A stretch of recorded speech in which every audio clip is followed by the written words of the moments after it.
ഈശോ മിശിഹായ്ക്ക് സ്തുതിയായിരിക്കട്ടെ. ആഴം വചന വിചിന്തനത്തിലേക്ക് എവർക്കും ഹൃദ്യമായ സ്വാഗതം. സഭ തൻ്റെ ആരാധനാക്രമ വത്സരത്തിലെ കൈത്താക്കാലത്തിൻ്റെ 2ാമത്തെ ആഴ്ചയിലേക്ക് പ്രവേശിക്കുകയാണ്. സഭാ കൂട്ടായ്മയിലായിരുന്നുകൊണ്ട് സ്വർഗോന്മുഖമായ ജീവിതം നയിക്കാൻ നമ്മെ പ്രചോദിപ്പിക്കുന്നതാണ് ഇന്നത്തെ വായനകളെല്ലാം. സ്വർഗത്തിന് യോജിച്ച ഫലങ്ങൾ പുറപ്പെടുവിക്കുവാൻ നാം എന്തു ചെയ്യണം എന്നതാണ് ഇന്നത്തെ വായനകളുടെ എല്ലാം കേന്ദ്രബിന്ദു.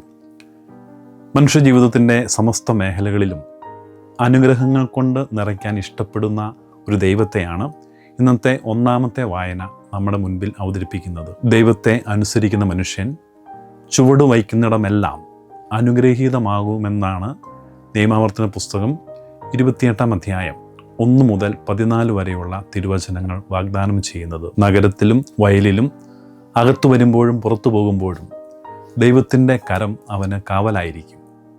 അധ്വാനിക്കുന്ന കൈകളിലും സ്നേഹിക്കുന്ന ഹൃദയങ്ങളിലും തലമുറകളുടെ ആയുസ്സിലും ഈ അനുഗ്രഹം പടർന്ന് പന്തലിച്ചുകൊണ്ടിരിക്കും. നമ്മുടെ പത്തായങ്ങളും മാവ് കുഴയ്ക്കുന്ന പാത്രങ്ങളും ഒരിക്കലും ശൂന്യമാകാൻ അവിടുന്ന് അനുവദിക്കില്ല.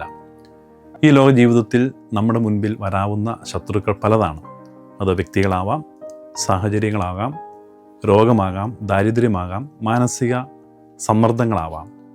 ഇവയെല്ലാം നമുക്കെതിരെ അണിനിരന്നേക്കാം. എന്നാൽ ദൈവത്തോട് ചേർന്ന് നിൽക്കുന്നവനെ തൊടാൻ ഒരു തിന്മയ്ക്കും കഴിയില്ല എന്ന ഓർമ്മപ്പെടുത്തലാണ് ഇന്നത്തെ തിരുവചനം. തകർക്കാൻ നോക്കുന്ന പ്രതികൂല കാറ്റുകൾ എത്രയേറെ വീശിയാലും ദൈവത്തോട് ചേർന്ന് നിന്നാൽ അവിടുത്തെ കരം നമ്മെ പച്ചപ്പാർന്ന താഴ്വരയിൽ സംരക്ഷിക്കും എന്നുള്ള ഉറപ്പാണ് ഇന്നത്തെ 1ാമത്തെ വായന നമുക്ക് നൽകുന്നത്. ദൈവം തൻ്റെ നല്ല നിക്ഷേപമായ ആകാശം തുറന്ന് തക്ക സമയത്ത് നമ്മുടെ മേൽ മഴ പെയ്യിക്കും. നമ്മുടെ വറുതിയുടെ കാലങ്ങൾ അവസാനിക്കും. നാം ജീവിക്കുന്ന ഈ ലോകം പത്രാസുകളുടെയും ആർഭാടങ്ങളുടെയും വലിയൊരു ചന്തസ്ഥലമാണ്. പുറമേ തിളങ്ങുന്ന ചില്ലുകഷ്ണങ്ങളെ പൊന്നാണെന്ന് കരുതി മനുഷ്യൻ അതിൻ്റെ പിന്നാലെ പായുന്ന കാലം. പണവും പദവിയും അധികാരവുമുള്ളവനെ ലോകം ബഹുമാനിക്കുമ്പോൾ ദൈവത്തിൻ്റെ വചനം നമുക്ക് മുൻപിൽ യഥാർത്ഥ മാന്യതയുടെ വേറിട്ടൊരു ലക്ഷണം വരച്ചു കാട്ടുകയാണ്. പ്രഭാഷകൻ്റെ പുസ്തകം 10-ാം അധ്യായം 19 മുതൽ 25 വരെയുള്ള തിരുവചനങ്ങളിലൂടെ. ഭൂമിയിലെ പ്രലോഭനങ്ങളുടെ കോട്ടകൾ എത്ര ഉയരത്തിൽ കെട്ടിയാലും ദൈവഭയത്തിൻ്റെ പാറമേൽ പണിയാത്ത ജീവിതങ്ങളെല്ലാം ഒടുവിൽ തകർന്നിടിയും. ഈ ലോകത്തിൽ ആരൊക്കെയാണ് ബഹുമാനിക്കപ്പെടേണ്ടത് എന്നതിന് ജ്ഞാനിയായ പ്രഭാഷകൻ നൽകുന്ന മറുപടി എത്ര മനോഹരമാണ്. ആരാണ് ബഹുമാനത്തിന് യോഗ്യൻ എന്ന് പ്രഭാഷകൻ പറയുന്നു? കർത്താവിനെ ഭയപ്പെടുന്ന മനുഷ്യൻ. ആരാണ് അപമാനത്തിന് പാത്രമാകുന്നത്? പ്രഭാഷകൻ്റെ പുസ്തകം ഇപ്രകാരമാണ് പറയുന്നത്: കർത്താവിൻ്റെ കൽപ്പനകൾ ലംഘിക്കുന്ന മനുഷ്യൻ. ലോകം മനുഷ്യൻ്റെ വസ്ത്രത്തിലും സമ്പാദ്യത്തിലും നോക്കി ബഹുമതികൾ നൽകുമ്പോൾ ദൈവം മനുഷ്യൻ്റെ ഹൃദയത്തിലെ ദൈവഭയമാണ് നോക്കുന്നത്. ലോകത്തിൻ്റെ പ്രലോഭനങ്ങളിൽ മനമയങ്ങിയാൽ ആത്മാവിൻ്റെ പച്ചപ്പ് ഉണങ്ങിപ്പോകും. ദൈവഭയത്തിൻ്റെ വഴിയെ നാം നടന്നാൽ ജീവൻ്റെ കിരീടം നമ്മെ തേടിയെത്തും. പ്രിയമുള്ളവരെ, ഈ തിരുവചനം നമ്മോട് ചോദിക്കുന്ന ഒരൊറ്റ ചോദ്യമാണ്: നാം ആരുടെ മുൻപിലാണ് വലിയവരാകാൻ ആഗ്രഹിക്കുന്നത്? ലോകത്തിൻ്റെ മുൻപിലോ അതോ ദൈവത്തിൻ്റെ മുൻപിലോ? ദൈവിക വഴികളോട് ചേർന്ന് നിൽക്കുന്ന ജീവിതം രൂപപ്പെടുത്തുവാനുള്ള വലിയ ആഹ്വാനമാണ് ഇന്നത്തെ ഈ 2ാമത്തെ വായന നമുക്ക് നൽകുന്നത്. നമ്മുടെ കൃഷിയിടങ്ങളിലേക്ക് നോക്കുമ്പോൾ അതിമനോഹരമായ ഒരു കാർഷിക വിദ്യ അല്ലെങ്കിൽ ഒരു കൃഷിരീതി നാം കാണാറുണ്ട്. ബഡ് ചെയ്യുക അല്ലെങ്കിൽ ഒട്ടിക്കൽ അഥവാ ഗ്രാഫ്റ്റിംഗ്. തളർന്നുപോയ ഒരു കൊമ്പിനെ നല്ലൊരു തായ്തടിയോട് ചേർത്ത് കെട്ടുമ്പോൾ അല്ലെങ്കിൽ ഗ്രാഫ്റ്റ് ചെയ്യുമ്പോൾ തായ്തടിയിലെ ജീവനീരൊഴുകി ആ കൊമ്പ് വീണ്ടും തഴച്ചു വളരുകയാണ്. വിശുദ്ധ പൗലോസ്ലീഹ റോമക്കാർക്ക് എഴുതിയ ലേഖനം 11-ാം അധ്യായം 17 മുതൽ 24 വരെയുള്ള വാക്യങ്ങളിൽ ഈ മനോഹരമായ ചിത്രമാണ് നമ്മുടെ മുമ്പിൽ അവതരിപ്പിക്കുന്നത്. അതിലൂടെ ക്രൈസ്തവ ജീവിതത്തിൻ്റെ ആഴമേറിയ അന്തസത്തയെക്കുറിച്ച് നമ്മെ പഠിപ്പിക്കുകയാണ്. നമ്മൾ കാട്ടൊലിവ് മരത്തിൻ്റെ കൊമ്പുകളായിരുന്നു. എന്നാൽ ദൈവത്തിൻ്റെ അളവറ്റ കാരുണ്യത്താൽ നമ്മെ നല്ല ഒലിവുമരമായ മിശിഹായിലേക്ക് അവിടുന്ന് ഒട്ടിച്ചു ചേർത്തു. യഹൂദന്മാരാകുന്ന സ്വാഭാവിക ശാഖകൾ അവിശ്വാസ നിമിത്തം ഒടിച്ചു മാറ്റപ്പെട്ടപ്പോഴാണ്, ഉണങ്ങിപ്പോയപ്പോഴാണ് വിജാതീയരായ നമ്മെ ദൈവം അവിടെ ഒട്ടിച്ചു ചേർത്തത്. ഈ ഒട്ടിച്ചു ചേർക്കപ്പെട്ടതിൻ്റെ ഓർമ്മകൾ പേറി അഹങ്കാരം വെടിഞ്ഞ് നമ്മുടെ ഈ ലോക ജീവിതത്തെ നേർവഴി നിർത്തുവാനുള്ള ആഹ്വാനമാണ് ഇന്നത്തെ 3ാമത്തെ വായന. ദൈവകൃപയാൽ നമ്മൾ വളരുമ്പോൾ തായ്വേരിനെ നമ്മൾ മറക്കരുത്. കുദാശകളിൽ നമ്മൾ തിളങ്ങുമ്പോൾ ഉള്ളിൽ അഹങ്കാരം വരുത്തരുത്. ലോകത്തിൻ്റെ പ്രലോഭനങ്ങളിൽ വീണ് പ്രാർത്ഥനയും വിശുദ്ധ കുർബാനയും കുദാശ ജീവിതവും ഉപേക്ഷിച്ച് നാം ദൈവത്തിൽ നിന്ന് അകലുമ്പോൾ നാം ആത്മീയ ഒഴുക്കാത്ത ഉണക്കക്കൊമ്പുകളായി മാറും എന്നുള്ള സത്യമാണ് പൗലോസ്ലീഹ നമ്മെ ഓർമ്മിപ്പിക്കുന്നത്. സ്വാഭാവിക കൊമ്പുകളെപ്പോലും കാത്തുസൂക്ഷിക്കാത്ത ദൈവം വഴിതെറ്റിപ്പോകുന്ന നമ്മെയും വെട്ടിമാറ്റാൻ മടിക്കില്ല എന്ന വചനസത്യം നമ്മുടെ നിസ്സംഗതയ്ക്കുള്ള വലിയൊരു താക്കീതാണ്. ഈ പ്രലോഭനങ്ങളെ അതിജീവിച്ച് സുരക്ഷിതമായി മുന്നോട്ട് പോകാൻ സ്ലീഹ നൽകുന്ന നിർദ്ദേശം ശ്രദ്ധേയമാണ്. ഭയം നിറഞ്ഞ വിനയം പുലർത്തുക, അതായത് അഹങ്കരിക്കാതെ ഭയത്തോടെ വർത്തിക്കുക. റോമാക്കാർക്കെതിരെ ലേഖനം 11-ാം അധ്യായത്തിൻ്റെ 20-ാമത്തെ തിരുവചനമാണത്. ലോകത്തിൻ്റെ പ്രലോഭനങ്ങൾക്ക് കാതോർത്താൽ ആത്മീയ മഹത്വം നഷ്ടപ്പെടും. ദൈവത്തിൻ്റെ വചന വഴിയിൽ കാൽപ്പാടുകൾ വെച്ചാൽ സ്വർഗീയ വിജയം കൈവരും. മണ്ണിലെ തിളക്കങ്ങൾ കെട്ടുപോകുമ്പോഴും വിണ്ണിലെ പദവികൾ നിലനിൽക്കും എന്ന് നമുക്ക് മറക്കാതിരിക്കാം. വരണ്ടുണങ്ങി വെട്ടിമാറ്റപ്പെടുന്ന കാട്ടൊലിവ് ശാഖകളാകാൻ നമുക്ക് നമ്മെ തന്നെ വിട്ടുകൊടുക്കാതിരിക്കാം. ഇന്നത്തെ 4-ാമത്തെ വായനയായ വിശുദ്ധ യോഹന്നാൻ്റെ സുവിശേഷം 15-ാം അധ്യായം 1 മുതലുള്ള തിരുവചനങ്ങളിൽ ഞാൻ മുന്തിരിവള്ളിയും നിങ്ങൾ ശാഖകളുമാണ് എന്ന് ഈശോ പറയുമ്പോൾ കേൾവിക്കാരായ യഹൂദരുടെ മനസ്സിൽ തെളിഞ്ഞത് അവരുടെ നിത്യജീവിതത്തിലെ ഏറ്റവും പരിചിതമായ ചില കാർഷിക ദൃശ്യങ്ങളായിരുന്നു. പലസ്തീനയിലെ കുന്നിൻ ചെരുവുകളിൽ മുന്തിരിത്തോട്ടങ്ങൾ ഒരു നിത്യക്കാഴ്ചയാണ്. ഈശോ ഈ ഉപമ പറയുമ്പോൾ കേൾവിക്കാരായ യഹൂദർക്ക് മുന്തിരി കൃഷിയുടെ ഓരോ സൂക്ഷ്മാംശവും നല്ലതുപോലെ അറിയാമായിരുന്നു.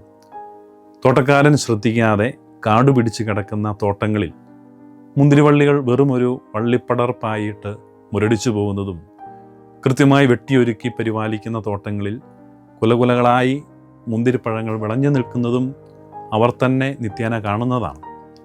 അതുകൊണ്ട് തന്നെ എന്നെ കൂടാതെ നിങ്ങൾക്കൊന്നും ചെയ്യാൻ കഴിയില്ല എന്ന് ഈശോ പറഞ്ഞപ്പോൾ വള്ളിയിൽ നിന്ന് മുറിഞ്ഞു പോയാൽ ഒരൊറ്റ ദിവസം കൊണ്ട് ഉണങ്ങിപ്പോകുന്ന മുന്തിരി നാമ്പിൻ്റെ അവസ്ഥ അവർക്ക് പെട്ടെന്ന് മനസ്സിലാക്കാൻ സാധിക്കുമായിരുന്നു.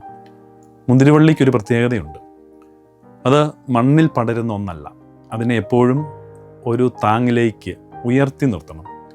തോട്ടക്കാരൻ അതിനെ കെട്ടി ഉയർത്തിയില്ലെങ്കിൽ നിലത്തെ മണ്ണും ചെളിയും പുരണ്ട് ആ ശാഖകൾ ജീവനറ്റ് മുരടിച്ചു പോകും. അതുപോലെ വള്ളിയിൽ നിന്ന് ജീവനീര് കൃത്യമായി ഒഴുകിയെത്തിയില്ലെങ്കിൽ ശാഖകൾക്ക് ഇലകൾ ഉണ്ടാകുമെങ്കിലും കായ്ക്കാൻ കഴിയില്ല. യഹൂദർ പലപ്പോഴും ദൈവവുമായിട്ടുള്ള ഉടമ്പടി മറന്ന് സ്വാർത്ഥതയുടെ മണ്ണിലേക്ക് പടർന്നപ്പോൾ അവർ ഫലമില്ലാത്ത ഉണക്ക കമ്പുകളായി മാറി. അവിടെയാണ് ഈശോ പുതിയൊരു ഉടമ്പടിയുമായി വരുന്നത്. അവരോടാണ് ഈശോ പറയുന്നത് തായ്തന്നോട് ചേർന്ന് നിൽക്കണമെന്ന്. യഥാർത്ഥ മുന്തിരിവള്ളി ഞാനാണ്, പിതാവാണ് തോട്ടക്കാരൻ. ആത്മാർത്ഥതയുള്ള തോട്ടക്കാരൻ്റെ ഏറ്റവും ആദ്യത്തെ നടപടിയാണ് വെട്ടിയൊരുക്കൽ. മുന്തിരിവള്ളിയിൽ ചില കാട്ടുചില്ലകളും ആവശ്യമില്ലാത്ത ഇലപ്പടർപ്പുകളും ഒക്കെ ഉണ്ടാകും. ഇവ വളരെ ഭംഗിയുള്ളതാണെങ്കിലും വള്ളിയുടെ ജീവനീര് മുഴുവൻ ഇവ വലിച്ചെടുത്തുകൊണ്ടിരിക്കും. ഫലമുള്ള ശാഖകളിലേക്ക് ജീവനീര് എത്താൻ ഇവ സമ്മതിക്കില്ല. ഇവിടെ യഹൂദ തോട്ടക്കാരൻ ഒട്ടും ദാക്ഷിണ്യമില്ലാതെ മൂർച്ചയുള്ള കത്രികയെടുത്ത കാട്ടുചില്ലകളെ വെട്ടിമാറ്റും. അതുപോലെ കഴിഞ്ഞ വർഷം ഫലം തന്ന കൊമ്പുകളുടെ അഗ്രം പലപ്പോഴും ഉണങ്ങി നിൽപ്പുണ്ടാകും. ആ ഉണക്കക്കമ്പുകളും വെട്ടിമാറ്റിയാലേ പുതിയ നാമ്പുകൾ മുളയ്ക്കൂ. ഇതൊരു നശിപ്പിക്കലല്ല, മറിച്ച് പടുത്തുയർത്തലാണ്. പ്രിയമുള്ളവരെ, നമ്മുടെ ആത്മീയ മഹിമ നഷ്ടപ്പെടുത്തുന്ന നമ്മുടെ ഉള്ളിലെ തിന്മകളെ ചില തകർച്ചകളിലൂടെയും സഹനങ്ങളിലൂടെയും ഒക്കെ ദൈവം വെട്ടിയൊരുക്കുമ്പോൾ ഹൃദയപൂർവ്വം നമുക്ക് തായ്തണ്ടിനോട് ചേർന്ന് നിൽക്കാം. യഥാർത്ഥത്തിൽ ഇന്ന് ഈശോ നമുക്ക് നൽകുന്ന ഏറ്റവും വലിയ സന്ദേശം അതുതന്നെയാണ്. യോഹന്നാൻ്റെ സുവിശേഷം 15-ാം അധ്യായം 6-ാം വാക്യത്തിലെ എന്നിൽ വസിക്കാത്തവൻ മുറിച്ച ശാഖ പോലെ പുറത്തെറിയപ്പെടുകയും ഉണങ്ങിപ്പോവുകയും ചെയ്യുന്നു. ആളുകൾ അവയെ ശേഖരിച്ച് തീയിലിട്ട് കത്തിച്ചു കളയുന്നു എന്ന തിരുവചനം കേവലം ഒരു മുന്നറിയിപ്പല്ല, മറിച്ച് സ്നേഹത്തിൻ്റെ എല്ലാ അതിരുകളും ലംഘിച്ച് ദൈവം നൽകുന്ന അവസരങ്ങളെ നിരാകരിക്കുന്നവർക്കുള്ള ഏറ്റവും ഗൗരവമേറിയ ഒരു ആത്മീയ താക്കീതാണ്.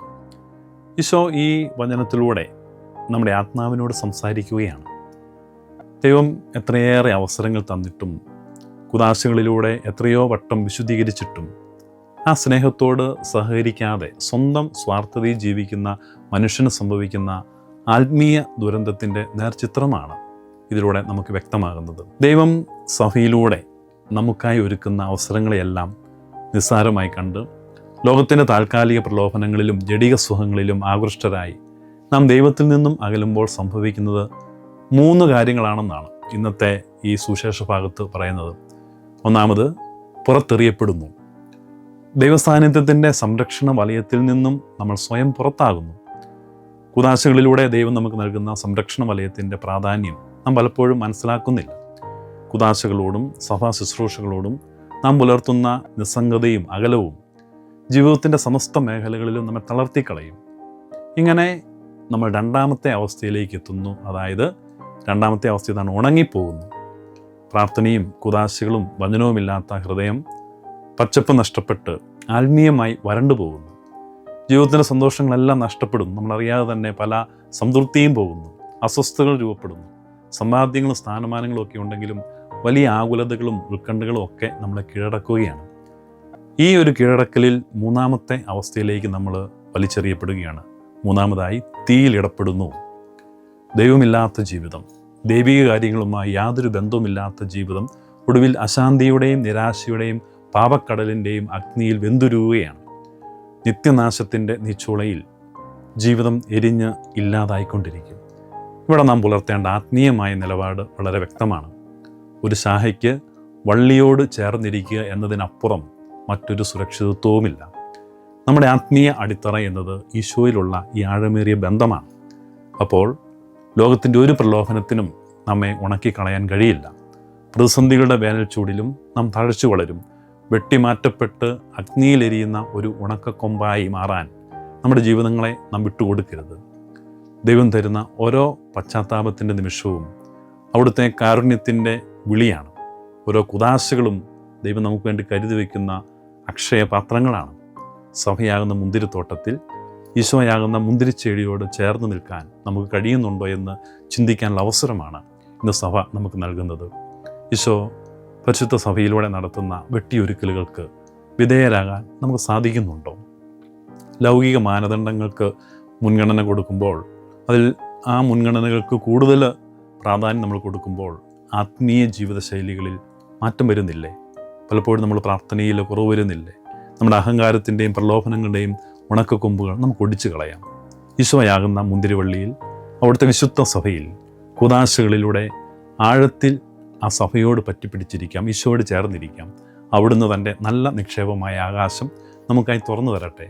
വചനാനുസരണത്തിൻ്റെ നല്ല വഴിയിലൂടെ നടന്ന് സമൃദ്ധമായ ആത്മീയ ഫലങ്ങൾ പുറപ്പെടുവിക്കുന്ന നല്ലൊരു ക്രൈസ്തവ ജീവിതം നയിക്കാൻ ദൈവം നമ്മെ അനുഗ്രഹിക്കട്ടെ.